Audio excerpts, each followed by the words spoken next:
உங்களுடைய ஃப்ரெண்டை ரொம்ப நாள் கழிச்சு பார்க்குறீங்க. அப்படி பார்க்கும்போது முதல் கேள்வியா என்ன கேட்பீங்க? எப்படி இருக்கிற அப்படின்னு கேட்பீங்க. அதுக்கு அவங்க என்ன பதில் சொல்லுவாங்க? நல்லா இருக்கிறேன், நீ எப்படி இருக்கிற அப்படின்னு கேட்பாங்க.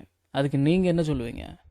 நானும் நல்லா தான் இருக்கேன், நானும் நன்றாக இருக்கிறேன் அப்படின்னு எப்படிங்க பேசலாம் இங்கிலீஷில்? கொஞ்சம் யோசிக்கலாமே. ஐ எம் ஃபைன் அப்படின்னா நான் நல்லா இருக்கேன். ஐ எம் ஆல்சோ ஃபைன் அப்படின்னா நானும் நல்லா தான் இருக்கேன். ஐ எம் ஃபைன் அப்படின்னா நான் நல்லா இருக்கேன். ஐ எம் ஆல்சோ ஃபைன் அப்படின்னா நானும் நல்லா தான் இருக்கேன், நான் கூட நல்லா தான் இருக்கேன். எனக்கு போர் அடிக்குது, ஐ எம் போர்டு. எனக்கும் போர் அடிக்குது. எனக்கும் போர் அடிக்குது அப்படின்னா I am also board. I am also board அப்படின்னா எனக்கும் போர் அடிக்குது, எனக்கு கூட போர் அடிக்குது. நான் லேட்டு அப்படின்னா ஐ எம் லேட். நானும் தான் late. I am also late. நான் இங்கே தான் இருக்கேன் அப்படின்னு பேசுகிறதா இருந்ததுன்னா ஐ எம் ஹியர் அப்படின்னு பேசலாங்களா? சரி, நானும் இங்கே தான் இருக்கேன். ஐ am also here. I am also here. நானும் இங்கே தான் இருக்கேன். நான் முடிச்சிட்டேன் அப்படின்னா நம்ம பார்த்துருக்குறோமே. நான் முடிச்சிட்டேன் அப்படின்னு பேசுகிறதா இருந்ததுன்னா ஐ எம் டன் அப்படின்னு பேசலாங்களா? சரி, நானும் முடிச்சிட்டேன். ஐ am also done. I am also done. I am also done அப்படின்னா நானும் முடிச்சிட்டேன். சரி, நான் ரெடி ஆகிட்டேன். நான் ரெடி ஆகிட்டேன் அப்படின்னா ஐ எம் ரெடி. நானும் ரெடி ஆகிட்டேன். ஐ am also ready. I am also ready. நானும் ரெடி தான், நான் கூட ரெடி ஆகிட்டேன், நானும் ரெடி ஆகிட்டேன். ஆச்சுங்களா? சரி, எனக்கு டயர்டாக இருக்குது அப்படின்னு பேசுகிறதா இருந்ததுன்னா ஐ ஆம் டயர்டு. சரி, எனக்கும் டயர்டாக தான் இருக்குது. ஐ எம் ஆல்சோ டயர்டு. எனக்கு கூட டயர்டாக தான், எனக்கு கூட களைப்பாக தான் இருக்குது. சரி, எனக்கு சந்தோஷமாக இருக்குது. எனக்கு சந்தோஷமாக இருக்குது அப்படின்னு பேசணும். ஐ எம் ஹாப்பி அப்படின்னா எனக்கு சந்தோஷமாக இருக்குது, நான் சந்தோஷமாக இருக்கேன். எனக்கும் சந்தோஷமாக இருக்குது, எனக்கு கூட சந்தோஷமாக இருக்குது. ஐ am also happy. I am also happy.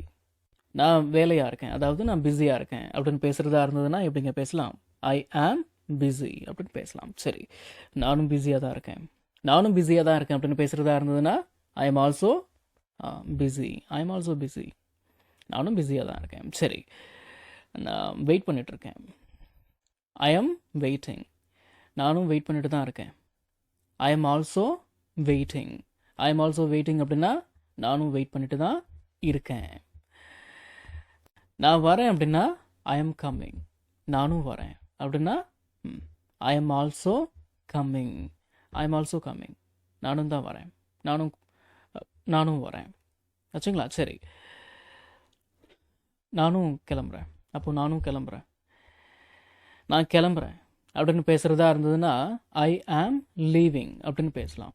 ஐ ஆம் லீவிங் அப்படின்னா நான் கிளம்புறேன், நான் புறப்படுறேன் அப்படின்னு அர்த்தம். நம்ம தமிழில் பேச்சு தமிழில் கிளம்புறேன் அப்படின்னு பேசுகிறது உண்டு. சரிங்களா? சரி, தமிழ்நாடு முழுக்க இந்த மாதிரி பேசுவோன்னு நம்புகிறேன். கிளம்புறேன் அப்படின்னு பேசுவோன்னு நினைக்கிறேன். சரி, நான் புறப்படுறேன் அப்படின்னு பேசுகிறதா இருந்ததுன்னா ஐ எம் லீவிங் அப்படின்னு பேசலாம். நானும் புறப்படுறேன், நானும் கிளம்புறேன் அப்படின்னு பேசுகிறதா இருந்ததுன்னா ஐ am also leaving. I am also leaving. ஆச்சுங்களா? சரி, நான் வேலை பார்த்துட்டு தான் இருக்கேன். நானும் ஒர்க் பண்ணிட்டு தான் இருக்கேன்.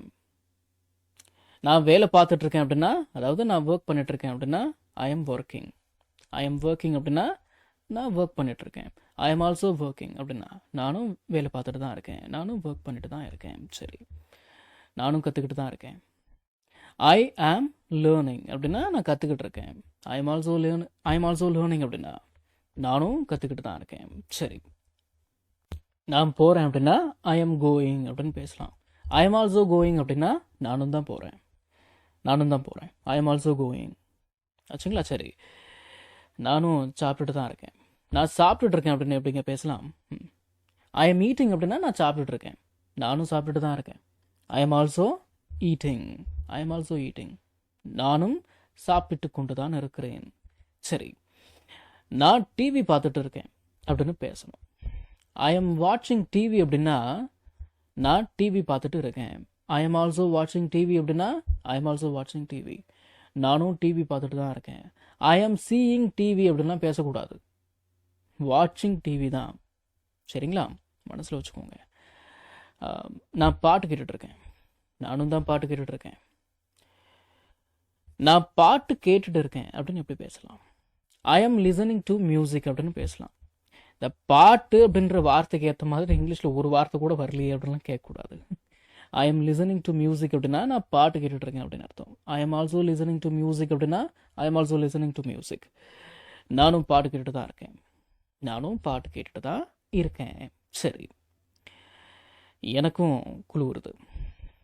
எனக்கு குளிருது அப்படின்னா ஐ எம் கோல்டு. எனக்கும் குளிராக தான் இருக்குது. எனக்கும் குளிருது அப்படின்னா ஐ எம் ஆல்சோ கோல்டு. சரி, நானும் யோசிச்சுட்டு தான் இருக்கேன். நானும் திங்க் பண்ணிட்டு தான் இருக்கேன். ஐ எம் திங்கிங் அப்படின்னா நான் திங்க் பண்ணிட்டு இருக்கேன். ஐ எம் ஆல்சோ திங்கிங் அப்படின்னா நானும் யோசனை பண்ணிட்டு தான் இருக்கேன். நானும் திங்க் பண்ணிட்டு தான் இருக்கேன். நம்ம தமிழ்ல பேசக்கூடிய அன்றாட வாக்கியங்களை இங்கிலீஷ்ல எப்படி பேசலாம்னு சொல்லி ஒரு 1000க்கும் மேற்பட்ட ஆங்கில வாக்கியங்களை தமிழ்ல மொழிபெயர்த்து ஒரு 5 பிடிஎஃப் நான் ரெடி பண்ணியிருக்கேங்க. ஒரு பிடிஎஃப்லயும் 200க்கும் மேற்பட்ட ஆங்கில வாக்கியங்கள் தமிழ் மொழிபெயர்ப்போட இருக்குங்க. ஸ்கிரீன்ல தெரியுற மாதிரி ஒரு பிடிஎஃபோட பிரைஸ் வந்து பாத்தீங்கன்னா 49 rupees. ஆனா இந்த 5 பிடிஎஃபையும் நீங்க 250 ரூபா கொடுத்தலாம் நீங்க வாங்க தேவையில்ல. ஜஸ்ட் 199 rupees பே பண்ணி நீங்க வாங்கிக்கலாம். உங்கள சில பேருக்கு இந்த பிரைஸ் கொஞ்சம் அதிகமா தெரியலாம். உங்ககிட்ட நான் பணிவோட சொல்லிக்கிறது என்னன்னா, இந்த 5 பிடிஎஃபையும் ரெடி பண்றதுக்கு எனக்கு 1 வாரம் டைம் எடுத்துக்கிச்சுங்க. ஸோ அந்த டைமுக்கு தான் நான் உங்ககிட்ட பணம் கேட்கறேனே தவிர மற்றதெல்லாம் எதுக்கும் கிடையாதுங்க. நீங்க புரிஞ்சுப்பீங்கன்னு நான் நம்புறேன். பிடிஎஃப் வந்து இப்படி தாங்க இருக்கும். ஸோ விருப்பம் உள்ளவங்க ஸ்கிரீன்ல தெரியுற நம்பருக்கு கால் பண்ணுங்க.